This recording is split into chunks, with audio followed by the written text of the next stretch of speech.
நிலவுக்கு அடுத்தபடியாக வெளிநாட்டு மக்கள் அதிகமாக ரசித்த முகம். தரையிலும் பூக்குமா தாமரை என்று சந்தேகப்பட வைக்கும் புன்னகை. அன்பும் அழகும் ஒன்றாக பொதிந்து சாதாரண மக்களிடம் சகஜமாக பழகி வந்த உள்ளம் திறந்த புத்தகம். இந்த அன்பாலேயே இவரை மக்களின் இளவரசி என்று அழைக்கப்பட்டார். பிறந்த வீடோ சாதாரணம், ஆனால் புகுந்த வீடோ அரச மாளிகை. கைப்பிடித்த கணவர் அரச மாளிகையின் வாரிசு என்றாலும் இவருடைய அன்புக்கும் அழகுக்கும் ஈடானவர் அல்ல. செல்வத்தால் மட்டுமே இவரை விட உயர்ந்தவராக இருந்தார். பெரிய இடத்து மருமகள் என்ற பெருமை இருந்ததை தவிர அந்த பெருமையை நினைத்து ஒருபோதும் தன்னுடைய அருமையை இழக்காத ஆவாரம் பூவாக திகழ்ந்தவர். டயானா என்றால் அன்பு அழகு மட்டுமல்ல, வலி என்ற ஒரு மறு பக்கத்தின் பெரிய ஏடுகளும் அவருடைய இதயத்திற்குள் புதைந்து கிடந்திருந்தது. பெற்றோர்களின் 5 பிள்ளைகளில் ஒருவராக பிறந்தவர். 5 பிள்ளைகளை பெற்றெடுத்த பெற்றோர்களாக இருந்தாலும் அவர்களுக்குள் ஒரு உண்மையான அன்பின் உறவை தேட வேண்டி இருந்தது. தன் கண் முன்னே தன் தாயை தரக்குறைவான வார்த்தைகளை பேசுவதும் கண்மூடித்தனமாக தாக்குவதும் என்று தந்தையின் செயல்பாடுகள் இருந்தன. தன்னுடைய தாய் நல்லவளாக இருந்தும் கூட தன்னுடைய தந்தை இன்னொருவரை திருமணம் செய்து கொண்டு தன் தாயின் முகத்திலும் பெற்ற பிள்ளைகளின் முகத்திலும் கரியை வாரி பூசியவர். இதனால் அன்புக்கென்று ஏங்கிய இளம் பிள்ளைகளின் அலங்கோல காட்சிகள்தான் அந்த குடும்பத்தில் நிலவியது. தந்தையின் இப்படிப்பட்ட செயல்பாடுகள் பிடிக்காமலேயே டயானா விடுதியில் தங்கி படிக்க ஆரம்பித்தார். லண்டனில் தன்னுடைய பள்ளி காலங்களுக்கு பிறகு தன்னுடைய கல்லூரி படிப்பிற்காக சுவிட்சர்லாந்து சென்றார் டயானா. கல்லூரி காலங்களுக்கு பிறகு மீண்டும் லண்டனுக்கு திரும்பிய டயானா ஒரு ஆசிரியையாக வேலை பார்த்து வந்தார். அந்த காலகட்டங்களில் தான் லண்டன் பக்கிங்ஹாம் அரண்மனையின் இளவரசர் சார்லஸுடன் அறிமுகமாகும் வாய்ப்பு கிடைத்தது. இந்த அறிமுகத்தின் ஆரம்பம் என்பது நட்பாகவும் பிறகு அது காதலாகவும் மலர்ந்தது. இதன் முடிவாக 1981 ஜூலை 29ஆம் தேதியன்று லண்டன் பக்கிங்ஹாம் அரண்மனையின் மருமகளாக மனம் நிறைந்த கனவுகளோடு காலடி எடுத்து வைத்தார். இவர்களின் திருமணம் என்பது உலக அதிசயங்களில் ஒன்றாக சேர்த்து விடலாம் என்று நினைக்கும் அளவிற்கு மிக பிரம்மாண்டமாக நடந்த ஒரு நிகழ்வு என்றே கூறலாம். அன்றைய காலத்திலேயே 74 நாடுகளை கொண்ட 750 மில்லியன் மக்கள் தொலைக்காட்சி வழியாகவும் 6 லட்சம் மக்கள் நேரடியாகவும் பார்த்து ரசித்திருக்கின்றனர் இந்த காட்சியை என்பது அன்றைய செய்திகள் குறிப்பிடப்படுகின்றன. திருமணம் முடிந்து ஒரே வருடத்தில் ஒரு மகனுக்கு தாயானார். அதன் பிறகு 1.5 வருடங்கள் கழித்து மீண்டும் ஒரு ஆண் குழந்தையை பெற்றெடுத்து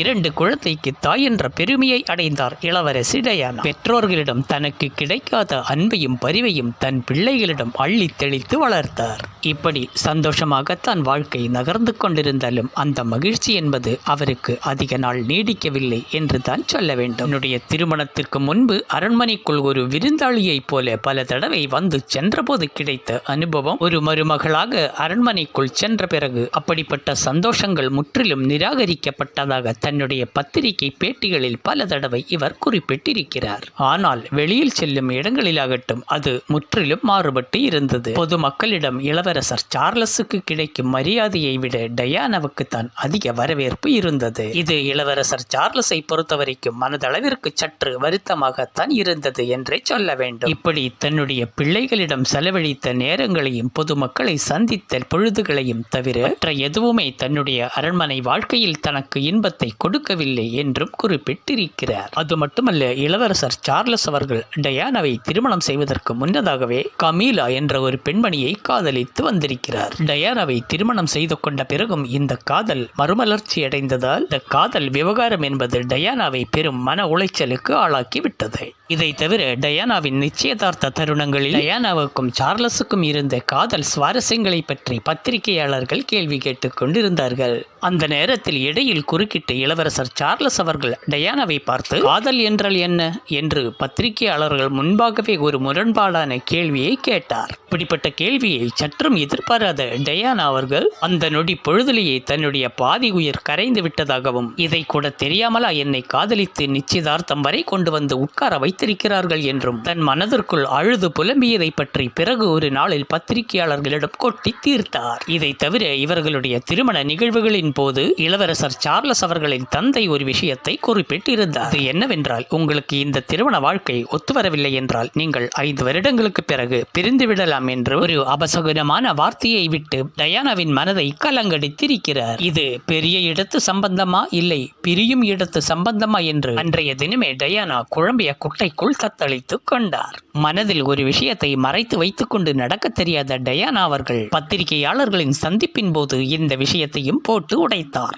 இது மட்டுமின்றி இளவரசர் சார்லஸ் அவர்கள் திருமணத்திற்கு முன்பு தனக்கு அடிக்கடி தொலைபேசியில் பேசுவார் என்றும் அந்த தொலைபேசி அழைப்புக்காக நான் காத்திருக்கும் உணர்வு என்பதை என் வார்த்தையால் சொல்ல முடியாத அளவிற்கு ஒரு உன்னதமான உணர்வாக இருந்தது என்றும், ஆனால் அப்படிப்பட்ட ஒரு உணர்வை எங்கள் தாம்பத்திய வாழ்க்கையில் நான் ஒருமுறை கூட உணர்ந்தது இல்லை என்றும், எங்களுக்குள் இருந்தது உடலுறவு மட்டுமே என்றும் தங்களுடைய படுக்கை அறை வரையுள்ள சம்பவங்கள் அனைத்தும் பத்திரிகையாளர்களிடம் பட்டாசு போல் படபடவென பொறித்து தள்ளினார் டயானா. டயானாவின் இப்படிப்பட்ட வெளிப்படுத்தல்கள் லண்டன் அரண்மனையை மட்டுமல்ல, உலக ஊடகங்களையே அலறவிட்டது. இவருடைய அழகை பற்றியே வர்ணித்துக் கொண்டிருந்த உலக ஊடகங்கள் அனைத்தும் அன்று முதல் டயானாவின் அழுகையின் கண்ணீர் துளிகளை பற்றி எழுத கிடைத்த ஒரு வாய்ப்பாக இவரின் துயரங்களை பற்றி 1க்கு 9 வெளியிட்டு உலக மக்களின் இதயத்தை பிரித்து மேய்ந்தார்கள். டயானாவின் வெளிப்படையான மனம் என்பது இவருக்கு ஒரு பலமாக இருந்தாலும் அதுவே இவருக்கு ஒரு பலவீனமாகவும் அமைந்தது. இப்படி இவருடைய பலவீனத்தை பயன்படுத்தி இவரிடம் போட்டு வாங்குவதற்கென்றே சந்தர்ப்பம் கிடைக்கும் போதெல்லாம் டயானாவின் வாயருகே மைக்கை வைத்துக் கொண்டு மீனுக்கு காத்திருக்கும் கொக்கை போல் காத்திருந்தார்கள். ஒரு கட்டத்தில் இளவரசி டயானா இதை புரிந்து கொண்டு தன்னுடைய தனிநபர் உரிமையில் பத்திரிகையாளர்கள் அனைவரும் அளவுக்கு மீறி மூக்கை நுழைத்துக் கொண்டு என் மூக்கையே உடைத்து விடுகிறார்கள் என்று குற்றம் சாட்டினார். இதனால் சமூகத்துக்கு நான் ஒரு விளையாட்டு பொம்மையாகி விட்டேனோ என்று எண்ணி தனி அறைக்குள் அழுத பொழுதுகள் ஏராளம் உண்டு. இதனால் டயானா பலமுறை தற்கொலை முயற்சியில் ஈடுபட்டார் என்ற செய்தியை வெளியிடவும் பத்திரிகைகள் விட்டு வைக்கவில்லை. இதனால் டயானா மனம் நொந்து போய் தான் அணிந்திருந்த இளவரசியின் பாரம்பரிய ஆடைகளை நிராகரித்தார். அதற்கு மாறாக வண்ணமயமான கவர்ச்சி ஆடைகளை அணிந்து பொது நிகழ்ச்சிகளில் வலம் வர துவங்கினார். இதனால் இது முற்றிலும் அரசாங்கத்தை பழிவாங்கும் செயல் போல் இருக்கிறது என்று எண்ணியது அரசாங்கத்தின் நிர்வாகம். இதனால் இனிமேலும் இவர்களுடைய மன வாழ்க்கையை நீடித்துக் கொண்டு செல்வது அவ்வளவு நல்லது இல்லை என்று எண்ணினார்கள். இதனால் 1992 ஆண்டு இளவரசர் சார்லஸ் டயானா அவர்கள் தாம்பத்திய வாழ்க்கையில் இருந்து பிரிந்து விடுகிறார்கள் என்று பிரிட்டன் பிரதமர் ஜான் மேயர் மூலம் அதிகாரப்பூர்வமாக அறிவிக்கப்பட்டார்கள். டயானா 2 குழந்தைகளுக்கு தாயாக இருந்ததனால் இளவரசி என்ற பட்டம் மட்டும் அப்படியேதான் இருக்கும் என்று அறிவிப்பில் ஒரு முக்கிய அம்சமாக இருந்தது. இப்படி அடிமேல் அடிபட்ட டயானா தன் மனம் உடைந்து விடாமல் தன் நிலையை காப்பாற்றிக் கொள்வதற்காக தனக்கு இருக்கும் ராஜ்ய அந்தஸ்தை பயன்படுத்தி பலவிதமான சமூக சேவைகளில் ஈடுபட முடிவு செய்தார். இதற்காக பலவிதமான நோய்களால் பாதிக்கப்பட்டிருக்கும் மக்களை மருத்துவமனைகளுக்கு சென்று சந்தித்து அவர்களுக்கு ஆறுதல் கூறி அவர்களுக்கு உதவியும் செய்து வந்தார். இப்படி தன் மனதுக்கு ஆறுதலை தேடிக்கொண்டிருந்த சமயங்களில் எய்ட்ஸ் நோயால் பாதிக்கப்பட்டிருந்த ஒரு நோயாளியிடம் டயானா கைகுலுக்கி பேசிய சம்பவம் உலக பத்திரிகைகள் அதை பூதகரமாக வெளியிட்டார்கள். இதனால் தொடுவதால் எய்ட்ஸ் நோய் பரவாது என்ற ஒரு உண்மையை உலகம் முழுவதும் எடுத்து காட்டினார் இளவரசி டயானா அவர்கள். இதனால் சர்வதேச அரங்கில் ஒரு முக்கிய சமூக சேவை செயல்பாட்டாளராக பொதுமக்களிடையே இவருக்கு இருந்த அன்பை மேலும் உயர்த்தி காட்டியது. இதை தவிர ஆப்பிரிக்காவில் சுரங்கங்கள் அமைப்பதற்காக கன்னிவெடிகள் பயன்படுத்துகிறார்கள், அதனால் மக்கள் பெரும் பாதிக்கப்படுகிறார்கள் என்று அதற்கான விழிப்புணர்வு பிரச்சாரத்தில் ஈடுபட்டு அதனால் பாதிக்கப்பட்ட மக்களையும் சந்தித்து ஆறுதல் கூறி வந்தார்.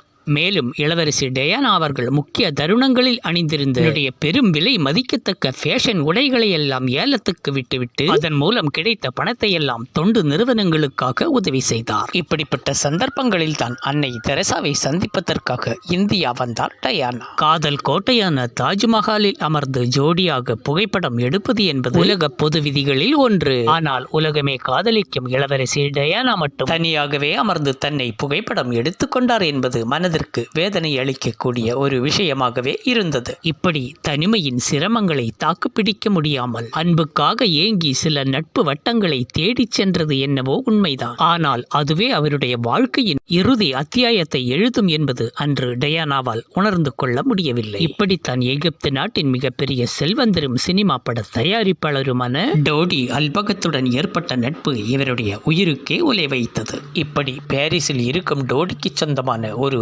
நட்சத்திர ஹோட்டலில் இளவரசி டயானாவும் டோடியும் தங்கியிருப்பதை கவனித்த ஒரு சில புகைப்பட கலைஞர்கள் இவர்களை புகைப்படம் எடுப்பதற்காகவே வெளியில் காத்து கொண்டிருந்தார்கள். அதை கவனித்துக் கொண்ட டயானாவும் டோடியும் அந்த புகைப்பட கலைஞர்களிடமிருந்து சுதாகரித்து செல்ல வேண்டும் என்பதற்காக ஹோட்டலில் இருந்து அவசரமாக இறங்கி வந்து தங்களுடைய காரில் பயணித்துக் கொண்டார்கள். வெகு நேரமாக காத்து கொண்டிருந்த புகைப்பட கலைஞர்களுக்கு அது ஒரு ஏமாற்றமாகவே இருந்தது. அதனால் விடாப்பிடியாக அந்த காரை பின்தொடர வேண்டும் என்பதற்காக தங்களுடைய இரு சக்கர வாகனங்களில் ஏறி அந்த காரை பின்தொடர்ந்தார்கள். ஏதோ ஒரு போட்டி பந்தயம் போல காட்சியளித்துக் கொண்டு காரும் இருசக்கர வாகனங்களும் சீறி பாய்ந்து கொண்டோடியதை. இப்படிப்பட்ட தருணத்தில் தான் சற்றும் எதிர்பாராமல் டயானா பயணித்துக் கொண்டிருந்த காரின் நிலை தடுமாறி ஒரு பாலத்தின் மீது மோதிக்கொண்டு அப்பளம் போல் நொறுங்கியது. இந்த காரில் பயணித்துக் கொண்டிருந்த டோடியும் அவருடைய பாதுகாவலரும் மற்றும் அந்த காரை ஓட்டிக்கொண்டு வந்த ஓட்டுநரும் சம்பவ இடத்திலேயே பரிதாபமாக உயிரிழந்தார்கள். ஆனால் இளவரசி டயானாவுக்கு தலையில் பலத்த அடிபட்டு இரத்த வெள்ளத்தில் துடித்துக் கொண்டிருந்தார்.